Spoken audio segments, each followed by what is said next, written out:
Real-time Sovryn is go. Woo, the man of tomorrow, Sabzu, the rated R radio star, here with you for Real-Time Sovryn, back in the studio. And, a couple things happened as late. And I'm going to be, to quote Agent Smith, you hear that, Mr. Anderson? I'm going to be honest with you. And I want to be honest with you right now. So, not that I'm ever not, but, I want to be forthright. How about that? Better word. Just doesn't look as good on a script, I guess, especially in 1998. I recently went to Michigan, and, here on Ice Planet Zero, or that's what I lovingly call New Hampshire, and I do mean that lovingly,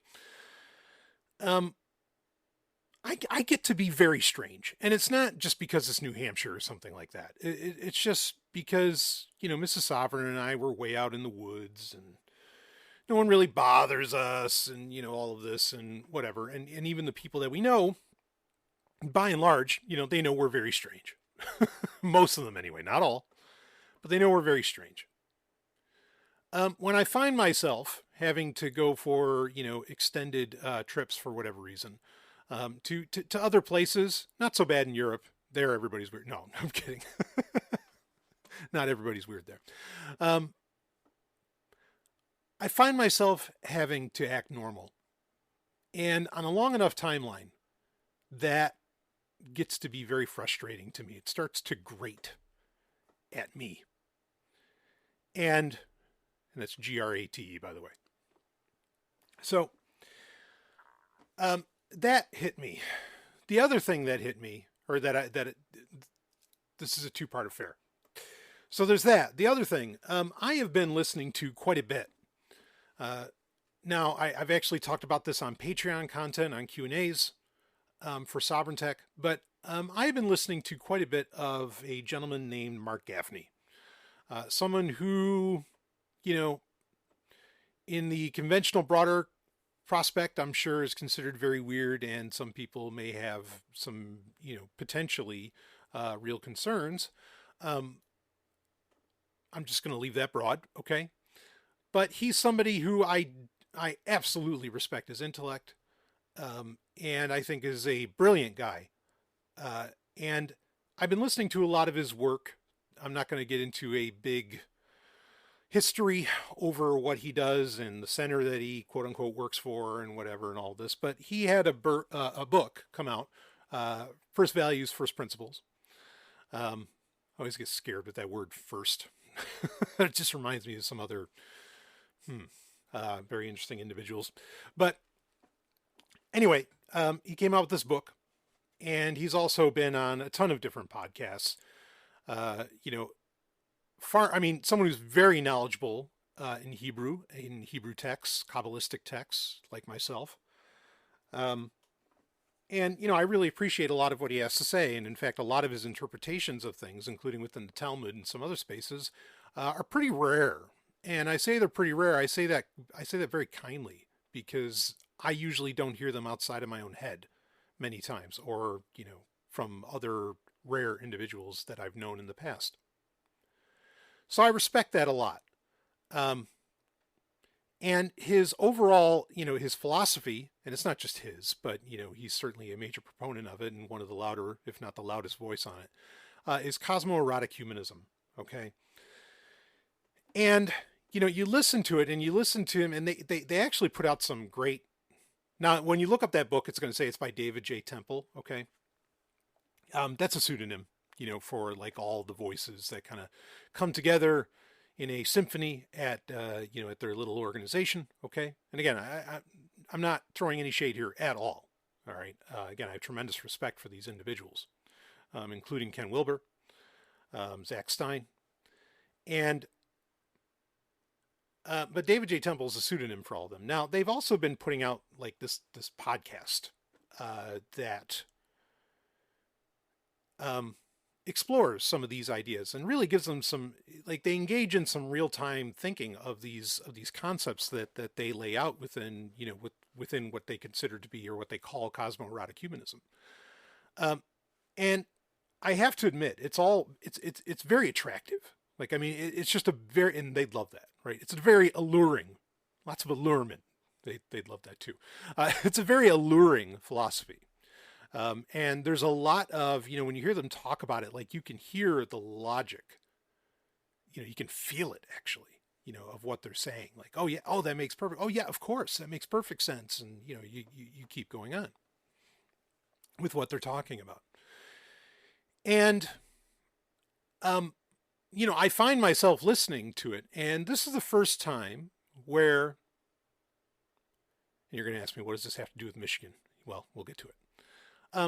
But I find myself for the first time in, probably 15 years, where I am like actually reassessing, kind of my core beliefs. I don't like using that word, but my core ideology. I find myself reassessing my core. Let's just put it that way. Because again, it is such an attractive concept, and their arguments are really, I mean, it's just fascinating stuff to listen to, and they get so excited, and I love they use very to put it gently, they use very erotic language, which I do as well, and I appreciate that, and it just makes you listen to it all the more. It's really powerful stuff that they're putting out there. I think there's also some truth that they're putting out there. Okay, note I did say some. There's a chance, I'm just going to like leave this open here. There's a chance that in the future, because again, they are, kind of developing this in real time. These are kind of living conversations, living documents, if we want to use a controversial phrase like that. That in the future, they might figure out something where, boom, it just all clicks. And everything that they've been laying out for so long suddenly makes all the sense in the world and is axiomatic and self-evident and whatever, even though I think they already feel that way. But as much as it makes me question my core, like there are parts of the core of their arguments that I really feel like get taken as givens. Okay. So anyway, what is it affecting? What is there the chance that it's like, or that it's trying to rewrite within my core? Well, honestly, it's the, philosophy of Max Stirner. And, egoism for me is like the centerpiece, of everything. As Max Stirner, so eloquently said hundreds of years ago, the individual is the measure of all things. Now, I don't think that, Mark Gaffney and the boys would agree with that sentiment. I can't not agree with it. I mean, I feel so compelled by that. And even though what's interesting is, the guys into Cosmo-Erotic Humanism also bring up what I've brought up many times, that being the works of Archibald Wheeler and the concept of a participatory universe, as in reality is participatory between, the individual, in the universe existence. And I mean, that's a very simplified form of Wheeler's argument. Like the irony is, I feel like Wheeler's work absolutely points at that. Yes, the individual is the measure of all things. Why? Because you are a part of what creates reality itself, what creates perception, what creates, so much. Not that reality isn't real or that it's not objective. It most certainly is. But that you play a part in it. You are a co-creator, as I so regularly state. Now, I find myself, like I said, being very attracted to their ideas.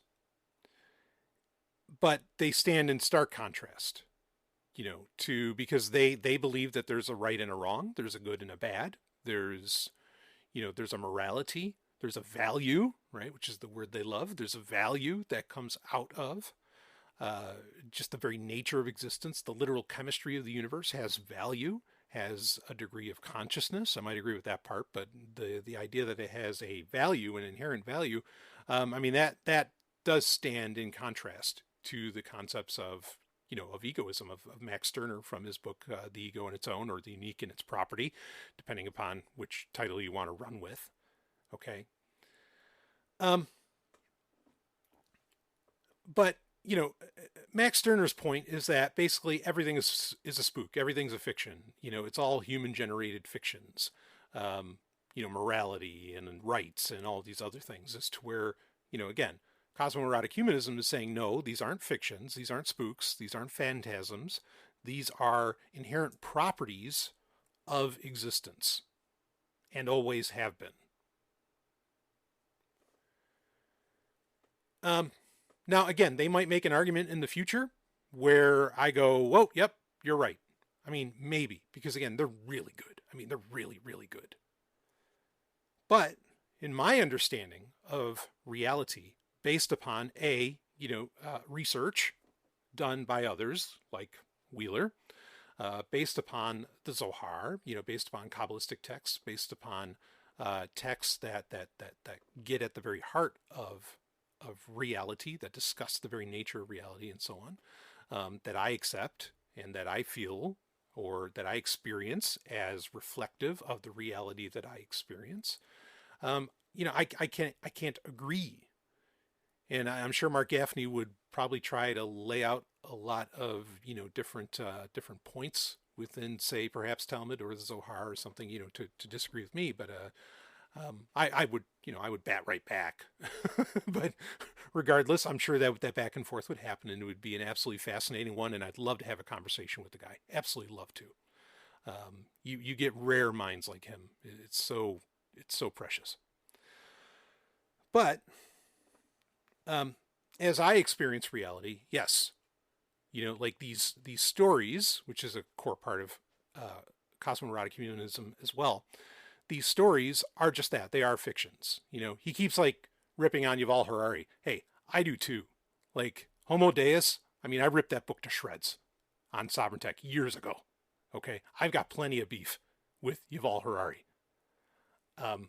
But Yuval Harari's concept, that everything is a fiction, not that reality isn't real, but just that everything is a fiction. Like I am on board with that part. Okay, but I've got plenty of other things I could critique about Yuval Harari for sure.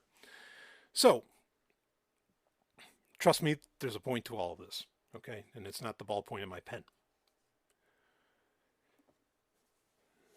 This idea, that again, that there are somehow like inherent values in the universe. Again, I don't buy it. Okay. The individual is the measure of all things. That is a statement so radically axiomatic and dangerous, which is partly why, in fact, I was even messing around with Google Gemini earlier and trying to use its live feature where you can have a conversation with it, talk back and forth. It did not want to discuss Max Stirner. It basically ended off the conversation with, I could look up the script right now if I wanted to, but because it records it in text as well. But the conversation ended with Max Stirner's ideas lead to dangerous outcomes and all, and it's like, well, yeah, I think that's the fucking point. But but anyway, the idea that the individual is the measure of all things, yes, in your life, and this gets into general semantics, another thing that I'm sure stands in contrast to Gaffney's ideas, but that I consider to be, ironically, absolutely true. Not just true. True and false are tough terms to deal with, but that is effectively axiomatic, meaning it's self-evident. And it's self-evident in that, again, as I always give the example, to me, a tank might not be so big. To a 6-year-old, it's huge. Okay, so there are parts of perception, which perceiving is part of that is measuring. Okay, there are parts of perception that are relative. It doesn't mean the tank doesn't objectively exist. It's just that there is a subjective relationship. There's a relativeness to it. Okay, that is different for every individual. So self-evidently, the individual is the measure of all things. Okay, the universe is not the measure of all things. The individual is. This gets into ultimately, part of thou art God. I'm reminded of Paul Atreides from Dune, saying he who controls the thing, or he who can destroy a thing controls the thing. And, the ability to create and destroy, that is an action of a God. And your ability to measure is effectively, the start of your ability to be able to destroy something.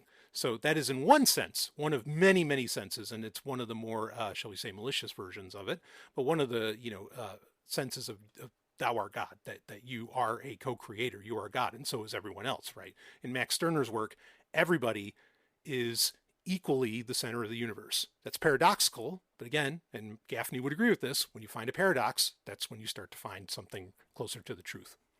Okay, so the individual being the measure of all things is a totally self-evident statement. It's axiomatic. Now, I'm sure there would be some kind of disagreement with that, which I would absolutely love to have. Okay. So if the individual is the measure of all things, this leads us down another road, okay? Because Max Stirner isn't perfect either. Like, he's just not. I'm not coming on here as some kind of like blind apostle, okay? Max Stirner has his own issues, his own contradictions. Now, some want to write off those contradictions as him being coy or cute, or him, being joculant. I think there may be times where that is so, but then there are times where Max Stirner is being just frankly honest. Maybe he's feeling he's running into his own paradoxes, and maybe he just never had the chance to really dive deeper and explain more some of the contradictions. But maybe one of the biggest contradictions within the unique in its property is that you, the individual, right? You're the most important thing in the universe. And of course, every other individual is equally also the most important thing in the universe. Paradoxically, right? Concurrently. So you, however, are affected by externalities. Okay? As in your ownness, which is the term that Max Stirner would use, your Einzig, like your ownness, okay, you're unique, what you are, and achieving and understanding that ownness and living in a way that is confluent, is respectful and truly represents your ownness, your uniqueness, you're unique. Living in that way, and this may lead to the contradiction, is impossible. Like you can't if you are affected by externalities, by external forces, other people, animals, whatever. Okay, if you're affected by these things, how can you actually be, a self-radicalized individual, right? How can you be ownness when you can't just be yourself? So this is where, and really, like when you have philosophers, commentators, whoever, actually has honestly the sack to take on Max Stirner's work, this is one of the first things they like to go to say, no, Stirner's wrong, because you can't actually achieve the unique. It's not possible. Again, Stirner might have had a different answer than this, but this is something, I've contemplated for many years. And the answer really does come down to spirituality. Okay. Now, I'm not a big fan of that word, but what I'm getting at with that is the answer is that yes, you as a human being, as you understand, Homo sapiens sapiens, as you exist right now, you cannot supersede all of the externalities and stimuli that influence you as an individual. Okay, you can't. These things affect you. As good as you may get at acting and not reacting, and all of that jazz, okay, you're still going to be affected by these things. Unless you actually achieve, perhaps what the Kabbalist would say is the messianic consciousness, or you achieve, some kind of apotheosis, like you achieve a certain, like godlike being or something along those lines, which I'm not opposed to the human being being able to do that. Okay. Or you go the transhumanist route, which I am opposed to, even though, I'm not going to stop anybody. Like, your body's your body, go rock and roll. Okay. Those are the ways that you could potentially thwart the effects of externalities, and you could then really live in your ownness. Okay. But that's a route that would need to be taken, to be able to do that. So, again, the contradiction is, okay, you are to just, you are the individual, you're the measure of all things, you are the stuff, according to Max Stirner. You go out there and you do whatever makes you feel good. You go out there and you do your thing. But again, you are this self-radicalized, like radical idealized, self that knows exactly what you want and is not affected by anybody else's desires, and you're just going to go out there and take it. Again, that's not really possible, right? You're always affected by something. You could even be affected by a billboard, by advertising, and that is an externality. That is not something you desire to exist in the universe, right? That is something that is affecting you from the outside. So it's a contradiction, for sure. Now, in my efforts, to be that kind of individual, this gets back to the Michigan thing, okay? Yeah, I'm weird, okay? I don't play by the rules. I don't play by the normal rules. I don't play by morality. I don't play necessarily by ethics, right? Ethics is a longer conversation, but I don't play by these things. I do as best as I can. I do things my way. I don't always succeed. We do live in a civilization where certain things are needed, to exist in certain ways. Would I love to be able to eschew a lot of those external, domination structures and whatever else? Absolutely, I would. Sure. Okay. But I'm not at that point yet. It's a bit of a journey.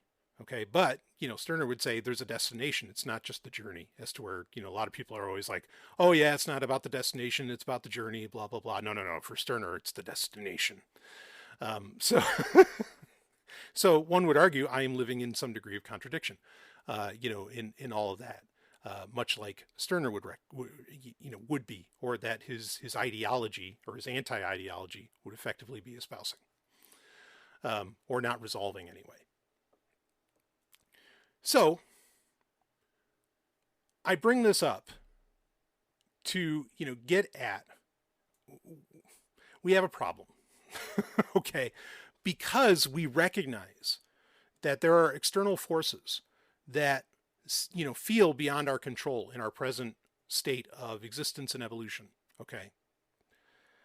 I think we find ideas like Cosmo-Erotic Humanism and really other philosophies, whatever those happen to be, anarcho-capitalism, some form of libertarianism, or hell, if you're on the other side of the spectrum, communism, socialism, all these things that seem to address and bring order to that which you do not have control over, or that you don't feel you have control over outside of you at this present time. Okay. And I get that. All right. I really get that. And I think part of the reason that egoism didn't just land into people's laps and go, well, here it is. Max Stirner figured it all out, even though some people see it that way. I think a big part of that comes down to that he doesn't address how does the individual supersede these externalities. Okay, now I gave you some examples of how one could do that. Could you go on some kind of spiritual path that makes you, some kind of a god, it takes you to another stage of evolution. Let's put it in that perhaps more comfortable terms for some. Sure. Okay. That's an option. Transhumanism, whatever. I mean, that's kind of the same thing, just a mechanical process instead of a biological one. Again, I'm not a fan of the mechanical process, but regardless, it's there. But I think that there's another direction that you can actually go. And it's kind of, it's very coincidental, almost ironic, because the idea of that basically what we're talking about with, apotheosis, or with becoming God or joining with God or something, or, transhumanism or whatever, that it's really a form of ascension, right? That's really what we're getting at. If we were to use, say, Stargate terms, it'd be ascension technology, right? That the ancients had, something along those lines. Okay. Becoming a being of pure energy, something like that, right?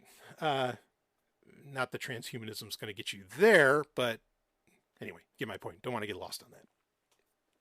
So that's ascension. But I think there's actually another direction to go. Now, the irony is, and a lot of people don't really, a lot of people don't grok this. When Kabbalah talks about, going to these other states of existence, going to the palaces and things like this, it's actually a path. You don't go up, you go down. It's not ascension, it's actually descension. And I find that ironic because my own spirituality, which is a connection with the spiritual aspects of existence, okay, and that's all I really mean by spirituality. I don't necessarily mean any kind of dogma or, anything like that. Certainly there are texts that I look to that help me focus, but that's what they're about. Leads me to the thought of dissension, not necessarily ascension, even though I've certainly used that term in the past, ascension. And what I think you can actually get at, okay, and this is what egoism doesn't address, what you can actually do instead of like trying to overcome your biology, okay, instead you embrace it in the deepest possible way, okay, you discover, you take the time to, instead of looking outward, how do I combat all of these externalities that are trying to control me? You look inward and find what is your essential self? What is your essence? What is you could even use the term quintessence, right? What is your quintessence? What is your essence? What is your essential self? What is your core nature?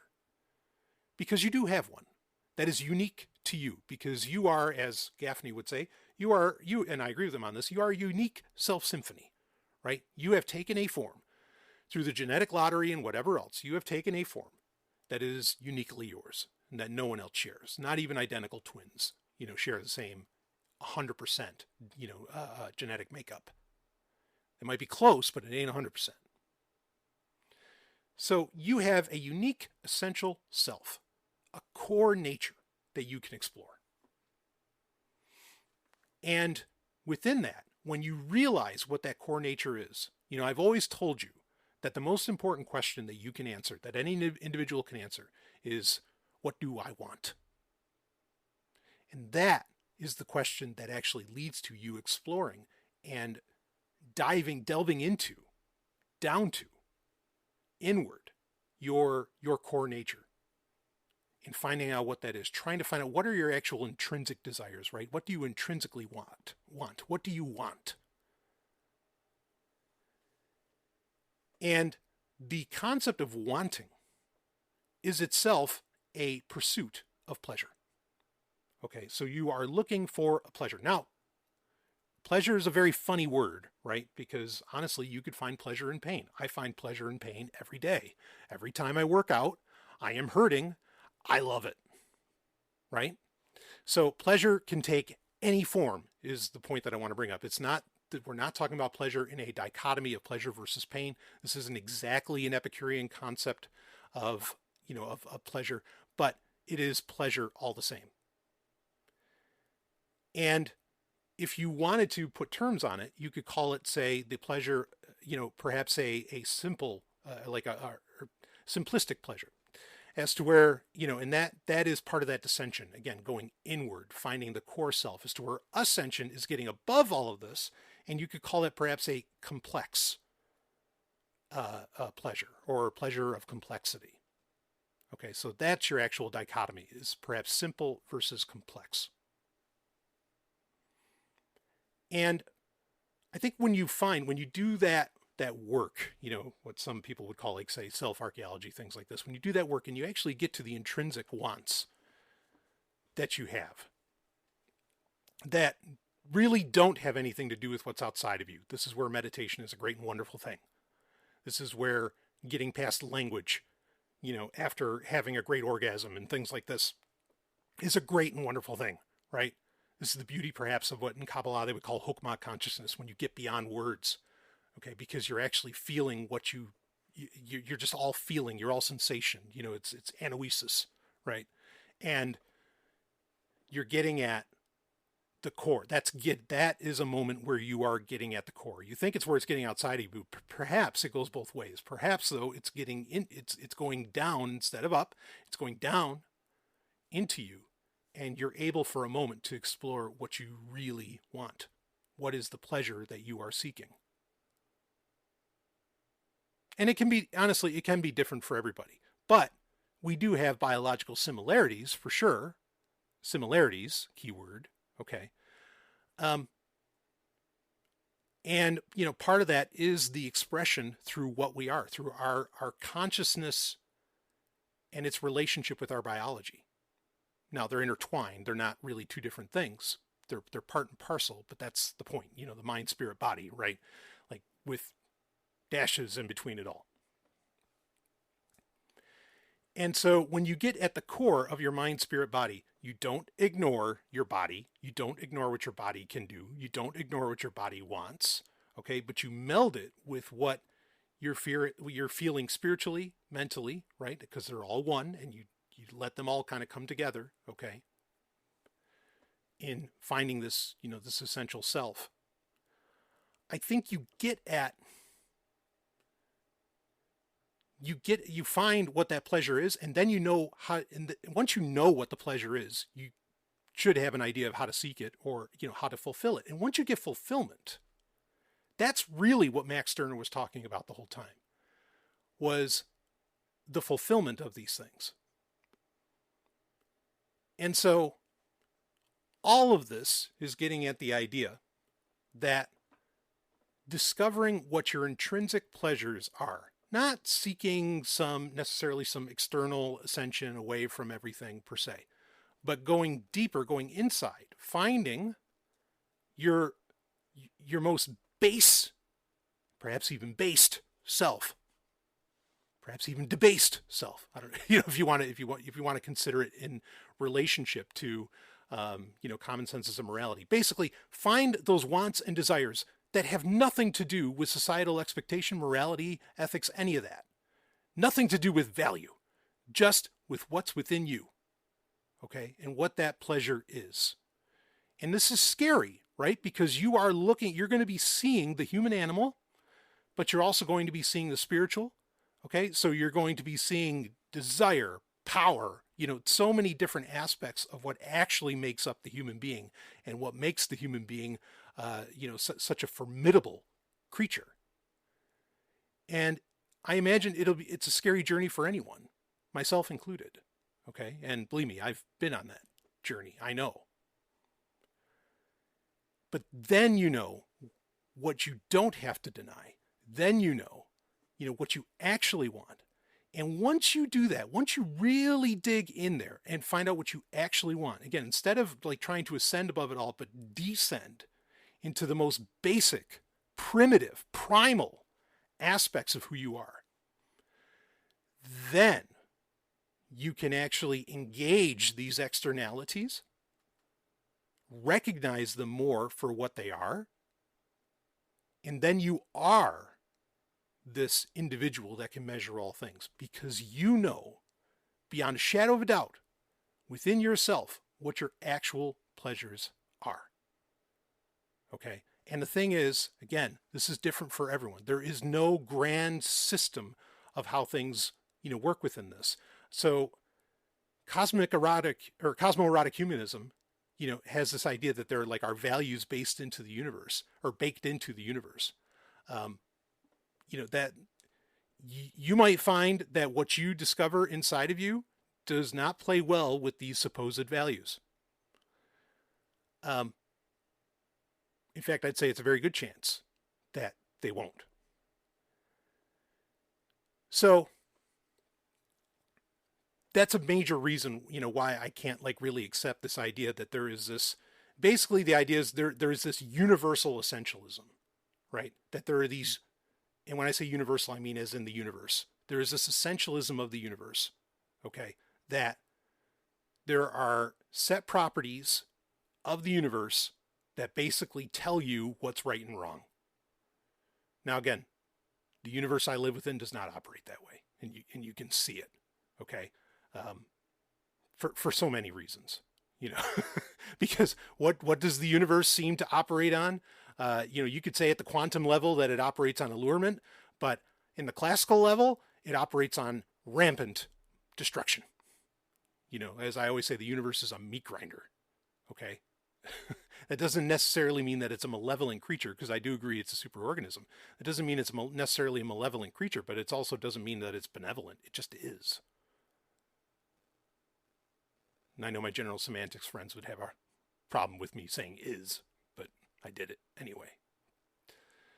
So, I would argue that if there is an essentialism, and I know some people bristle at that word, if there is an essentialism, the only essentialism is literally pleasure. Okay? I'm kind of reminded of, Aleister Crowley saying love is the only law. I get it. That's nice. And I'm open to the idea that, very open to the idea and actually believe, much like Buckminster Fuller, that love is actually like a property of the universe. Okay. But it's a property of the universe. What the universe actually, and this, it's so funny because this is where I actually kind of agree, and probably why it's so attractive to me. This is where I somewhat agree with Cosmo-Erotic Humanism, in that I am arguing for that the universe literally runs on pleasure. Okay, not love, but on pleasure. But then there's the idea, but Cosmo-Erotic Humanism takes it to the point that, okay, well, in pleasure there's value, and within value there's rights, and so there's a right and wrong. And it's like, no. Pleasure is just pleasure. And again, pleasure is different for everyone, and there's not necessarily a right and wrong within pleasure. Okay. So what I would actually argue for, to get to the point, is not so much even egoism, because I don't think egoism addresses this well. All right. And I've said this for years, that Max Stirner, there still needs to be an evolution of Max Stirner's thought. He got the ball rolling, but there's more work to do. And so what I actually argue for is a hedonistic essentialism, and hedonism in the sense of pleasure. Okay. And I don't mean, hedonism in the modern context of, drinking and all that other jazz. Though, again, your body, go ahead.